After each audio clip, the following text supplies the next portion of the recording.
Prelims UPSC 2025 మరొక వారం రోజుల్లో ఉంది. సో చివరి 5 డేస్లో అభ్యర్థులు ఏం చేయాలి, ఒక యాక్షన్ ప్లాన్ సజెస్ట్ చేస్తాను. అంటే ఫైనల్ 5 డేస్కి సంబంధించిన ప్రిలిమ్స్కి action plan for high yielding areas. So ఈ హై ఈల్డింగ్ ఏరియాస్ ఉద్దేశం ఏంటి అంటే మ్యాక్సిమం రీకాల్ చేయడం, మాక్ టెస్టులు ప్రాక్టీస్ చేయడం, తర్వాత మెంటల్ రెడీనెస్ కలిగి ఉండడం. సో ఈ మెంటల్ రెడీనెస్ అంటే మానసికంగా సిద్ధంగా ఉండడం, ఎగ్జామ్ కోసం సిద్ధం అవ్వడం. సో యుద్ధం మొదలవుతుంది అనేటటువంటి నేపథ్యంలో ఆ యుద్ధానికి మానసికంగా సిద్ధపడినప్పుడు ఆ యుద్ధంలో ఎలాంటి భయం లేకుండా మనం యుద్ధం చేయడానికి అవకాశం ఉంటుంది. సో మీరు ఫస్ట్ 20th మే అంటే ట్యూస్డే ఉంటుంది. ఈ Tuesday, Wednesday, Thursday, Friday and Saturday ఈ 5 డేస్కి సంబంధించి ఏం చేయాలి అంటే మళ్ళీ సండే వచ్చేటప్పటికి 25th మే వచ్చేటప్పటికి మీకు ఎగ్జామ్ ఉంటుంది. సో ఈ ట్యూస్డే రోజున ఈ హై ఈల్డింగ్ ఏరియాస్ అంటున్నాం కాబట్టి ఎక్కువ మార్కులు రావడానికి అవకాశం ఉన్నటువంటివి, అలాగే సులభంగా మనకి గుర్తు తెచ్చుకోవడానికి అవకాశం ఉన్నటువంటివి మాత్రమే మళ్ళీ రివిజన్ చేయాలి. కొత్త సబ్జెక్ట్ ఏది చదవకండి. ఇప్పుడు ఫస్ట్ పాలిటీ, ట్యూస్డే రోజు 20th రోజున పాలిటీ చదవండి. పాలిటీకి సంబంధించి ఎక్కువ క్వశ్చన్స్ రావడానికి అవకాశం ఉన్నది ఏంటంటే ఫండమెంటల్ రైట్స్లో కంపల్సరీగా, అది కూడా సుప్రీంకోర్టు జడ్జిమెంట్స్ 2024-25 నేపథ్యంలో సుప్రీంకోర్టు జడ్జిమెంట్స్ ఏవైతే ఉన్నాయో ఆ సుప్రీంకోర్టు జడ్జిమెంట్ నేపథ్యంలో వచ్చినటువంటి హైలైట్లో ఉన్నటువంటి ఫండమెంటల్ రైట్స్ చదవండి. అంటే ఫండమెంటల్ రైట్స్ సపోజ్ ఆర్టికల్ 21కి సంబంధించినటువంటి అంశం మీద ఎక్కువ ఫోకస్ చేయండి. తర్వాత డైరెక్టివ్ ప్రిన్సిపల్స్ ఉన్నాయి. So directive principles of state policy implementation. తర్వాత పార్లమెంట్ మీద ఖచ్చితంగా ఒక క్వశ్చన్ కంపల్సరీగా వస్తూ ఉంటుంది. ఎవ్రీ ఇయర్ పార్లమెంట్ నుంచి ఒక క్వశ్చన్ ఉంటుంది. పార్లమెంట్ స్ట్రక్చర్ కానీ, ఫంక్షన్స్ కానీ, లేకపోతే ప్రొసీజర్స్ కానీ, ప్రివిలేజెస్ కానీ ఏదో ఒక క్వశ్చన్ కంపల్సరీగా ఉంటుంది. And with specific reference to contemporary issues that happen during 24-25 ఈ పార్లమెంట్ విషయంలో ఏమేం జరిగినాయి అనేటటువంటి అంశాలు. తర్వాత ఈ పార్లమెంటరీ ఫార్మ్ ఆఫ్ గవర్నమెంట్ అనే దాని మీద కూడా ఒకసారి చిన్న దృష్టి పెట్టాలి. తర్వాత ఎగ్జిక్యూటివ్ మీద క్వశ్చన్స్ ఉంటున్నాయి, president, prime minister. And judiciary మీద తప్పనిసరిగా ఒక క్వశ్చన్ ఉంటుంది. కాబట్టి వీటిని ఈ ఆస్పెక్ట్ చదవండి. అంటే మార్నింగ్ సెషన్లో పాలిటీ చదవండి ఒకసారి రివిజన్ చేసుకోవడానికి. ఆఫ్టర్నూన్ సెషన్లో ఎన్విరాన్మెంట్ చదవండి. Environment with specific reference to Indian context. అంటే నేషనల్ పార్క్స్ ఉన్నాయి, బయోస్ఫియర్స్ రిజర్వ్స్ ఉన్నాయి, IUCN స్పెషీస్ ఉన్నాయి, రామ్సర్ సైట్స్ ఉన్నాయి, అలాగే ఈ సమ్మిట్స్ ఉంటాయి చూడండి, ఆ సమ్మిట్స్ నేపథ్యంలో చదవండి. అండ్ ఈవినింగ్ ఆఫ్టర్నూన్ ఇది అయిపోయిన తర్వాత ఈవినింగ్ టైంలో ఒక GS పేపర్ 1 మాక్ టెస్ట్ చేయండి. అది ఒక సీరియస్ కంటెక్స్లో కండిషన్స్లో అటెంప్ట్ చేయండి. అంటే ఒక 2 గంటలు టైం పెట్టుకుని ఆ 2 గంటల టైంలో ఖచ్చితంగా మీరు ఆ ఎగ్జామ్ ఆ మాక్ టెస్ట్ కంప్లీట్ చేసేటట్టుగా ప్రయత్నం చేయండి. అది 2 hours తర్వాత ఎట్టి పరిస్థితుల్లో దాన్ని క్లోజ్ చేయాలి. క్లోజ్ చేసిన తర్వాత సెల్ఫ్ ఇవాల్యుయేషన్ చేసుకోండి ఒక 1 hour పాటు. ఎక్కడైతే మిస్టేక్స్ జరుగుతున్నాయో ఆ మిస్టేక్స్ చేసినటువంటి చోట్ల ఆ కంటెంట్ దగ్గరికి వెళ్ళి, అంటే ఎక్కడైతే మీరు తప్పు చేశారో ఆ తప్పుకు సంబంధించినటువంటి కంటెంట్ దగ్గరికి వెళ్ళి ఆ కంటెంట్ని ఒకసారి మళ్ళీ రివైజ్ చేయండి. ఒక అరగంట పాటు CSAT ప్రాక్టీస్ చేయండి. మెంటల్ ఎబిలిటీయో, డేటా ఇంటర్ప్రిటేషన్ ఏదో ఒకటి. అండ్ ఈ క్విక్ రివిజన్ కోసం మీకు సపోర్ట్గా ఉండడం కాదు, 21st Century IAS అకాడమీ ద్వారా మా టెలిగ్రామ్ ఛానల్లో KPIAS అనేటువంటి టెలిగ్రామ్ ఛానల్లో ప్రతిరోజు 1 పేజ్ అంటే క్విక్ మెమరీ బిల్డర్స్ పెడుతూ ఉన్నాం. Quick memory 1 page builders. ఎందుకంటే దీని ద్వారా మీరు షార్ట్ నోట్స్ కానీ లేకపోతే ఈ స్పీడ్గా రివిజన్ చేసుకోవడానికి అవకాశం ఉంటుంది. ఆ స్పీడ్ రివిజన్ కోసం ఇవి చూసుకున్నా సరిపోతుంది. ఇక రెండో రోజు అంటే May 21st రోజు ఏం చేయాలి, ఎకానమీ చదవండి. ఎకానమీలో హై ఈల్డింగ్ ఏరియాస్ ఏవి? హై ఈల్డింగ్ ఏరియాస్ అంటే ఇన్ఫ్లేషన్, తర్వాత మానిటరీ పాలసీ, ఫిజికల్ పాలసీ, తర్వాత బడ్జెట్లో వచ్చేటటువంటి హైలైట్స్. అంటే ఈ బడ్జెట్ స్పీచ్ ఉంటుంది, ఆ బడ్జెట్లో ఉన్నటువంటి స్పీచ్లో ఉన్నటువంటి హైలైట్స్ చూడండి. దీనికి సంబంధించిన డాక్యుమెంట్ కూడా మీరు గతంలో మా టెలిగ్రామ్ ఛానల్లో పోస్ట్ చేశాను, ఒకసారి అది చూసుకోండి, ఒకసారి రీచెక్ చేసుకోండి. తర్వాత బ్యాంకింగ్కి సంబంధించినటువంటి బేసిక్స్ తెలుసుకోండి. సో ఈ అంశాలతో పాటు మార్నింగ్ సెషన్లో ఎకానమీ చదివాక ఆఫ్టర్నూన్ సెషన్లో సైన్స్ అండ్ టెక్నాలజీ చూడండి. ఈ సైన్స్ అండ్ టెక్నాలజీలో ఇస్రో డెవలప్మెంట్స్ చూడండి, న్యూక్లియర్ టెక్నాలజీకి సంబంధించిన అంశాలు చూడండి, డిఫెన్స్ టెక్నాలజీకి సంబంధించిన అంశాలు, and space missions, Indian space missions చూడండి, బయోటెక్నాలజీకి సంబంధించిన ఆస్పెక్ట్ చూడండి. తర్వాత ఎమర్జింగ్ టెక్నాలజీస్ అంటే ఈ ఆర్టిఫిషియల్ ఇంటెలిజెన్స్, తర్వాత రోబోటిక్స్, క్వాంటమ్ కంప్యూటింగ్ మీద ఈసారి ఖచ్చితంగా ఒక క్వశ్చన్ వచ్చే అవకాశం ఉంది. కాబట్టి ఆ quantum computing super quick revision చేసుకోండి. సో దీంతోపాటు ఈవినింగ్ టైంలో 6 o'clockకి ఒక మాక్ టెస్ట్ ప్రాక్టీస్ చేయండి, జియోస్ మాక్ టెస్ట్ ప్రాక్టీస్ చేయండి. 2 hours ఖచ్చితంగా ప్రాక్టీస్ చేయండి. చేసిన తర్వాత ఒక 1 hour పాటు దాన్ని రివిజన్ చేయండి. తప్పులున్న చోట మళ్ళీ ఆ కంటెంట్ దగ్గరికి వెళ్ళి ఒకసారి దాన్ని రెక్టిఫై చేసుకునే ప్రయత్నం చేయండి. తర్వాత ఇది అయిపోయేటప్పటికి అది అయిపోయాక పడుకునే ముందు మళ్ళీ సీసాట్, ఇప్పుడు previous day mental ability practice చేస్తే డేటా ఇంటర్ప్రిటేషన్ ఈరోజు ప్రాక్టీస్ చేయండి. తర్వాత మూడో రోజుకి వచ్చేటప్పటికి హిస్టరీలో హై ఈల్డింగ్ ఏరియాస్ అంటే ఒక 8 మార్కుల వరకు 8 క్వశ్చన్స్ వరకు వచ్చే అవకాశం ఉన్నటువంటి modern India and national movement, దీని మీద ఫోకస్ చేయండి. ఏన్షియంట్ మిడివల్ చదవగలిగితే చదవండి, లేకపోతే మార్నింగ్ సెషన్లో మాత్రం కంప్లీట్గా మోడర్న్ ఇండియా నేషనల్ మూమెంట్. ఇందులో ప్రధానంగా 1857 సిపాయి మ్యూటినీ, గాంధీయన్ ఎరా, నేషనల్ కాంగ్రెస్కి సంబంధించిన డెవలప్మెంట్స్, వీటన్నిటిని చూడండి. అండ్ ఆఫ్టర్నూన్ సెషన్కి వచ్చేటప్పటికి art and culture, ancient and medieval పీరియడ్లో ఉన్నటువంటి ఆర్ట్ అండ్ కల్చర్ చదవండి.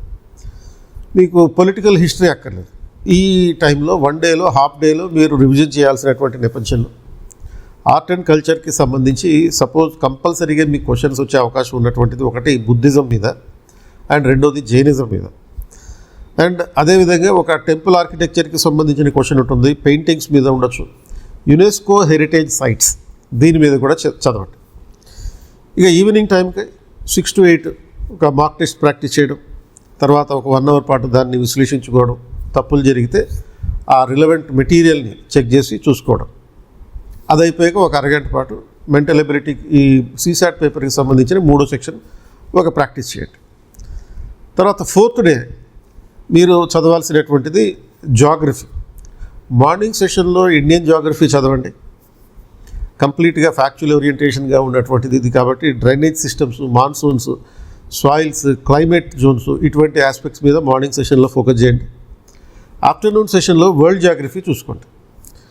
అంటే ఈ పర్టికులర్గా లొకేషన్స్ ఇన్ ద న్యూస్, ఈ లొకేషన్స్ ఇన్ ద న్యూస్ అంటే రష్యా, లేకపోతే యుక్రెయిన్, తర్వాత పాలస్తీనా, ఇజ్రాయిల్, యూరోపియన్ యూనియన్, ఇవి న్యూస్లో చాలా సందర్భాల్లో వచ్చినాయి. కాబట్టి దాని మీద ఒక మ్యాప్ బేస్డ్ క్వశ్చన్ అడగచ్చు. అండ్ తర్వాత ఈ స్ట్రెయిట్స్, సీస్, బోర్డర్స్, ఇవన్నీ కూడా మ్యాప్ ఓరియంటెడ్గా చూసుకోవాలి. అంటే మ్యాప్ ఓరియంటెడ్గా మీరు వరల్డ్ జాగ్రఫీలో బయోస్ఫియర్ రిజర్వ్స్ కూడా చూడండి, రామ్సర్ సైట్స్ చూడండి, అంటే ఎన్వైర్న్మెంట్తో ఇంటర్కనెక్టెడ్గా ఉండేటట్టుగా, మౌంటైన్స్, రివర్స్, ఇవి బేసిక్స్ అన్నమాట. తర్వాత ఈ 2వ సెషన్లో అయిపోయిన తర్వాత ఈవినింగ్ టైంలో మాక్ టెస్ట్ ప్రాక్టీస్ చేయండి. ఈ మాక్ టెస్ట్లో ప్రధానంగా చేయాల్సినటువంటిది వరల్డ్ జాగ్రఫీ, తర్వాత ఒక ఇండియన్ జాగ్రఫీకి సంబంధించిన అంశాలతో పాటు ఇది అయిపోయాక ఒక అరగంట సేపు వరల్డ్ మ్యాప్, ఇండియన్ మ్యాప్ ఒకసారి స్టడీ చేయండి. ఇంకొక అరగంట సేపు సీసాట్ ఇంకొక యూనిట్ ప్రాక్టీస్ చేయండి. తర్వాత 24వ తారీఖు అంటే మనకి సాటర్డే వస్తుంది. So 24th May current affairs ఓరియంటెడ్గా ఉండేటటువంటి అంశాలు చూసుకోవాలి. అంటే ఇందులో ఫ్లాష్ కార్డ్స్ ఉపయోగించుకోండి. గతంలో మీరు ఏమైనా ఫ్లాష్ కార్డ్స్ తయారు చేసుకుని ఉంటే ఫ్లాష్ కార్డ్స్ చూడండి. అండ్ ప్రధానంగా government of India governance policies, అంటే పరిపాలనా సంబంధమైనటువంటి స్కీమ్స్, రిపోర్ట్లు, ఇండెక్సెస్, తర్వాత ఇంటర్నేషనల్ రిలేషన్స్లో ఇండియా ఇన్వాల్వ్ అయినటువంటి అంశాలు. ఇప్పుడు సంథింగ్ లైక్ I2U2 అనేటటువంటి ఒక ఆర్గనైజేషన్కి సంబంధించిన క్వశ్చన్ రావచ్చు. డిఫెన్స్ సెక్టార్కి సంబంధించినటువంటి అంశాలు చూసుకోండి ఈ కరెంట్ అఫైర్స్లో భాగంగా. అండ్ నోబెల్ ప్రైజెస్ నేపథ్యం చూడండి. ఫిజిక్స్లో నోబెల్ ప్రైజ్ వచ్చింది, దానికి సంబంధించిన బ్యాక్గ్రౌండ్ ఏంటి, ఆర్టిఫిషియల్ ఇంటెలిజెన్స్ లేకపోతే రోబోటిక్స్, ఇటువంటి అంశాలు. ఆ నోబెల్ ప్రైజ్ ఎందుకు ఇచ్చారు అనే అంశం, ఎవరికి ఇచ్చారు అనే దానికన్నా ఆ ఇచ్చిన వాళ్ళకి ఎందుకు ఇచ్చారు అనేది ఒకసారి క్విక్గా రివిజన్ చేసుకోండి.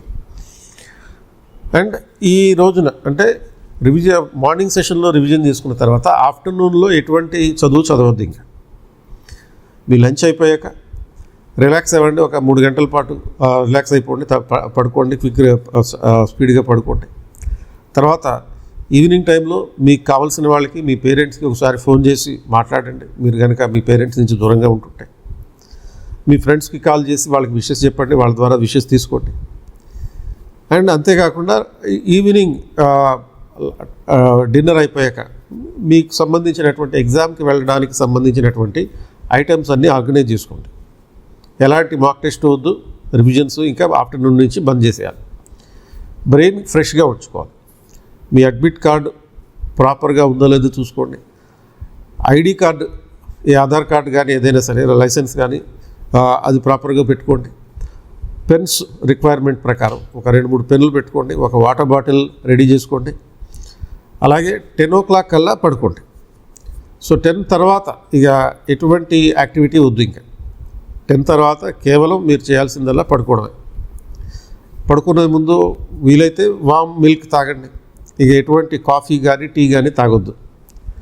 సో ఫైనల్గా ఇట్లా ఈ 5 రోజులకు సంబంధించినటువంటి నేపథ్యం, ఈ 4 రోజులు ప్రాపర్ ప్రాక్టీస్ అంటే ఈ ప్రాక్టీస్లో స్మార్ట్ గెస్సింగ్ అండ్ ఎలిమినేషన్ అనే పద్ధతిని అనుసరించండి. Don't compare with others. అంటే మా ఫ్రెండ్స్ ఎక్కువ చదివేశారు, నేను తక్కువ చదివాను అనే దాంతో కంపారిజన్కే వెళ్ళద్దు. Focus only on your preparation. అలాగే స్టే హైడ్రేటెడ్. ఈ 5 రోజుల పాటు తగినన్ని నీళ్లు తాగండి. కనీసం రోజుకి 2 లీటర్లు నీళ్ళు తాగండి అక్రాస్ ద డే.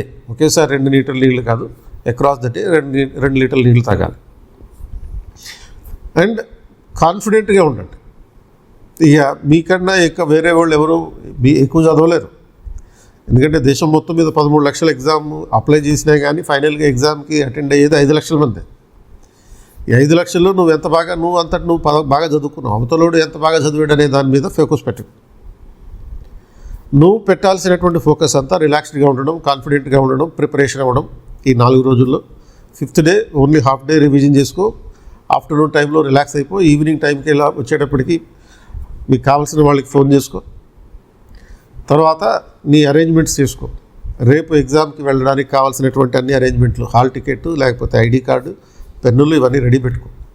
ఎందుకైనా మంచిది పెన్సిలు, ఎరేజర్ కూడా తీసుకెళ్ళండి. సో మీకు ఈ 4 రోజులు చేయాల్సినటువంటి ఎక్సర్సైజెస్కి సంబంధించి single page memory builders, quick revision కోసం, last minute memory builders quick revision కోసం ఇవ్వడం జరుగుతుంది.